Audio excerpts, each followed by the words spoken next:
My name is Benjamin Lowy. I'm a freelance photographer and a Sony artisan. In the last few years, I've decided to diversify my vision, and I find myself photographing the marine life in this wonderfully protected ecosystem in Cuba. As image makers, we have to figure out how to adapt and use every little innovation that crosses our path. The images themselves and how dynamic they are is what connects us to our audience. That brings us to today's topic, why and how we should shoot 4K video underwater. Sure, 4K is interesting, but really why should we use it in the one environment that doesn't seem too friendly to photography's main ingredient, which is light? When we shoot 4K, we're actually getting 4 times the resolution and more information and detail than we ever did before. That's a big deal underwater. Of course, we need an underwater housing because, well, you can't jump into the sea with a naked Sony camera. This high-end Nauticam system, which can go super deep, has a water and vacuum sensor inside it, and it allows you to actually manipulate every single feature you can program on your camera. Another more affordable option is this Icolite housing, and it comes with a variety of dome ports for different lens attachments. I usually choose wide-angle lenses like the Sony 16 to 35 full frame and the 10 to 18 APS-C lenses. The 10 to 18 does actually work surprisingly well on the full frame A7R2 without the APS-C crop, which just kind of gives me a wider focal length.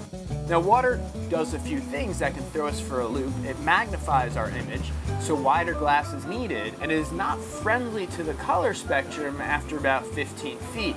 Everything is kind of blue after that.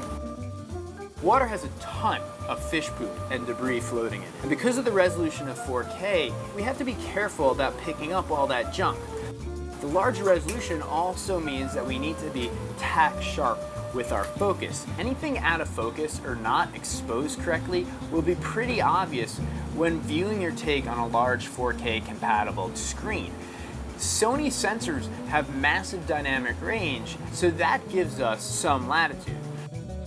Water swallows light, much like everything else that travels through it, so it's important to get close to the main subject you're trying to feature.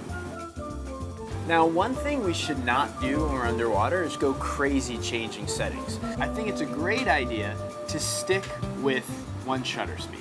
Your shutter speed is always double your frame rate. So if you're shooting 24 frames a second, your shutter speed would probably be around 50th of a second. You could potentially go to the higher shutter speed just to make the images crisper, because it does give you a hyper-real focus to have a faster shutter speed than your frame rate. I like to keep my aperture between f5 and f8 and change my ISO accordingly. You can also have your ISO set on auto ISO. It does take some creative control away, but in various circumstances it can be a big help.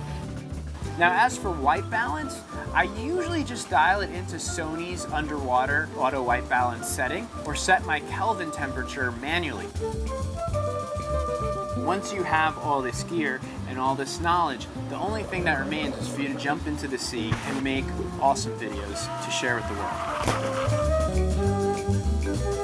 world.